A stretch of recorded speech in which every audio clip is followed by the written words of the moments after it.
including a place called America. You know that place very well, don't you?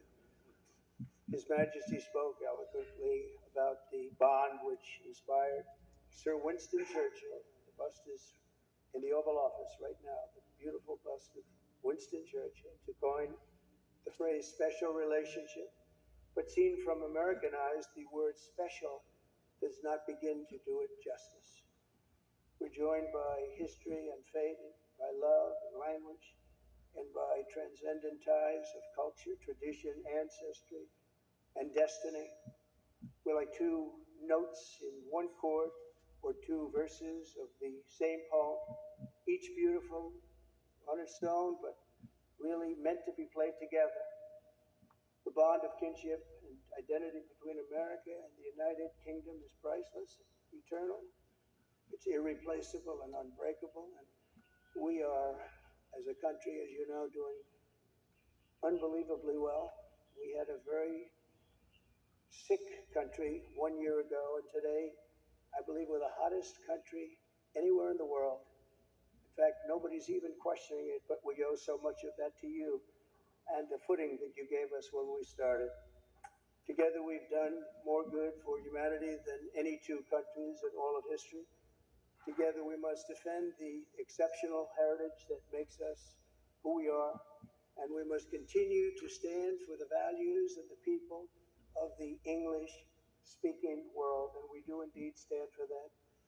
On behalf of all Americans, I offer a toast to one of the great friendships, to two great countries, and to His Majesty, King Charles III, a very, very special man, and also a very, very special queen. Thank you very much. Thank you. Thank you very much. It's a great honor to be with you.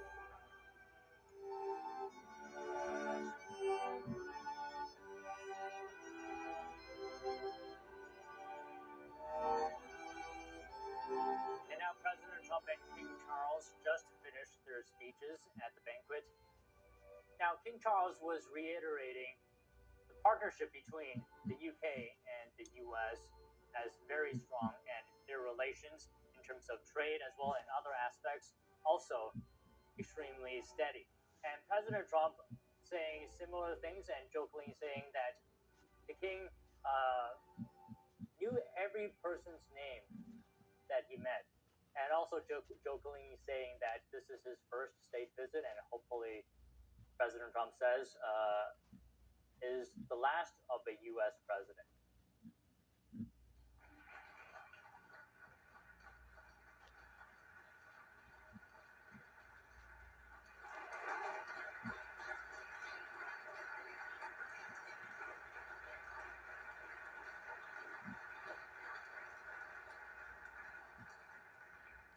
Intelligence relationship ever known. In 2 world wars, we fought together to defeat the forces of tyranny.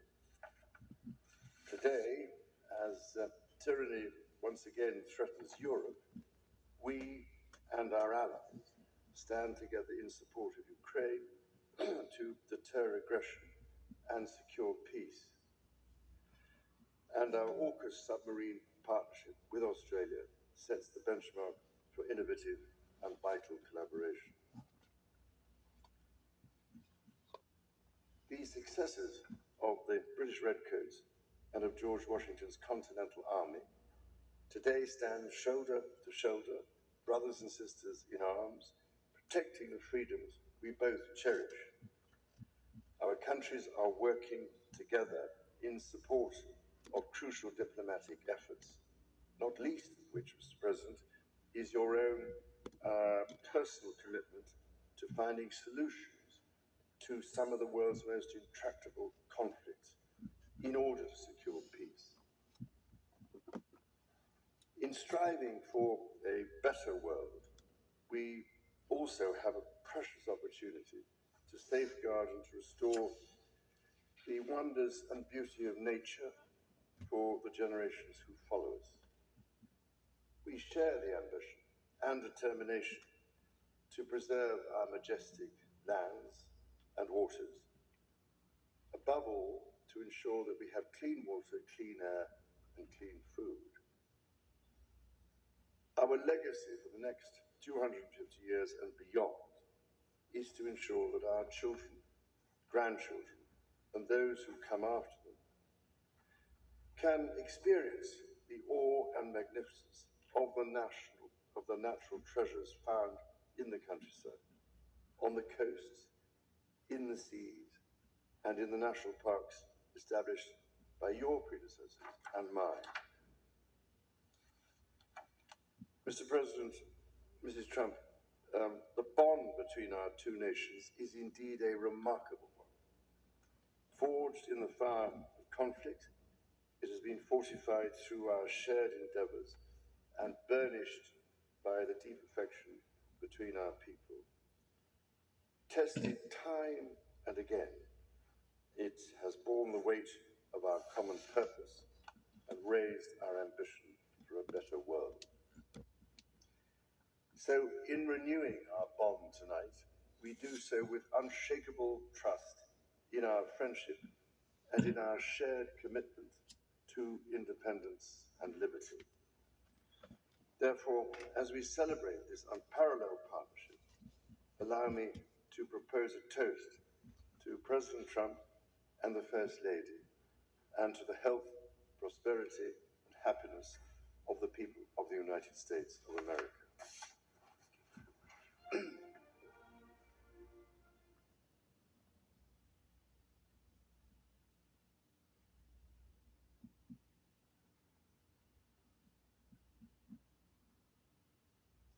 What happened to the audio?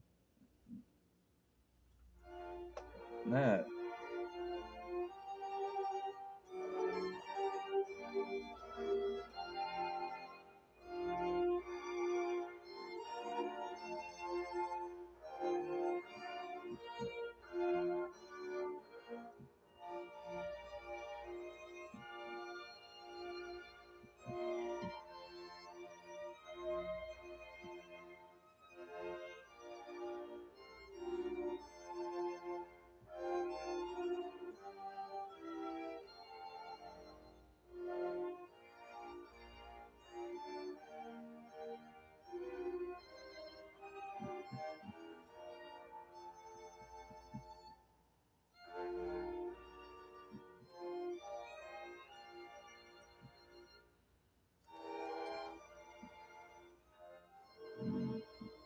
Not there.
Well, it's about to get noisy on Ponce de Leon.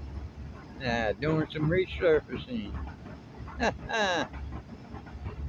Reach, and whether or not one agrees with that decision, ABC, as I mentioned earlier, had to make the decision. Are they going to go down this road knowing that they're going to need FCC approval in the future? So this is a little bit different than what you saw with Bud Light and what you saw with Cracker Barrel. We were talking about an assassination that was witnessed by the nation. It shocked America, it shocked the world. And now you have a company that had to make a decision based upon the raw emotion associated with that. Katie, I want your thoughts, and how do we make sure that this isn't interpreted in such a way that people think that it's censoring freedom of speech? No, There he's trying absolutely to is do freedom of that. speech in this country. Charlie Kirk was murdered while practicing his freedom of speech. Let's be very clear about that. You can say anything in this country, but there are consequences for what you say. And we've heard so many people on the left for many years tell us the dangers of misinformation. Clear, all the evidence points to the fact that Charlie Kirk's murderer had been radicalized and had left-leaning ideology. So for Jimmy Kimmel to go out there and try to say that he's part of the MAGA crowd is patently false. So is that dangerous misinformation that we constantly hear about? He said something that is absolutely provably false. He can apologize for it. He can come back to the airwaves. That's fully up for ABC to decide. But what happened is, unfortunately, the mask dropped. He's so desperate. Instead of doing a like all of his jokes, it fell flat. And just to set the record straight here and show the proper respect, we didn't introduce Jason as a congressman, former congressman, which he is. So, Congress. Opinion. I understand that there are certain responsibilities in that case, but based on what he said, he was completely wrong. But at the same time, I think it was improper to cancel him. To me, He he just straight needed it. up lied. You know, he said that was a MAGA related, and that had nothing to do with that. I mean, even his own parents said that he had been left leaning and he had been radicalized. So for him to come out and have that audience and just straight up lie, it was reprehensible. The media has kind of fallen in my eyes. I don't try and follow because it's just a lot of it just gets so lost. It'd be nice, something like where some Jimmy Kimmel saying this horrible stuff, get confronted. These guys kind of, I think, start to get us. The American public about a significant fact of probably one of the most significant political events we've had in a long time. It's really the most significant political assassination we've seen in a long time. Before Kimmel's suspension, the FCC chairman said of Disney, "We can do this the easy way or the hard way." Carr said licensed broadcasters have a responsibility to serve the public interest. President Trump has called for revoking ABC and NBC's licenses for acting as an arm of the Democrat Party. Reporting from Washington, D.C. They are an arm of the Democrat Party. Change in children's vaccines could be on the way. A CDC vaccine advisory panel has voted 8-3 to stop recommending the MMRV vaccine for children under age 4. The MMRV shot combines protection against measles, mumps, rubella, and chickenpox. The panel recommends using the standard MMR vaccine instead, with a second shot for chickenpox. Studies have shown the MMRV vaccine carries a higher risk of fever and febrile seizures in young children. Dr. Robert Malone withdrew himself from the vote due to prior paid work as an expert witness in lawsuits against Merck, the manufacturer of both vaccines. If approved by the CDC's acting director, the recommendation will lead to an update in the official childhood vaccine schedule. And funding for the federal government is set to run out at the end of this month. That means another shutdown is looming. Democrats and Republicans are putting forth separate continuing resolutions. Here are the details.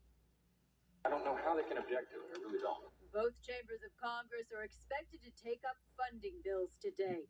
They're aimed at avoiding a government shutdown September 30th. Plans from both parties boost lawmaker security. Republicans say theirs is otherwise clean and has 7 weeks of funding. The Democrats' bill undoes Medicaid cuts and enshrines Obamacare subsidies.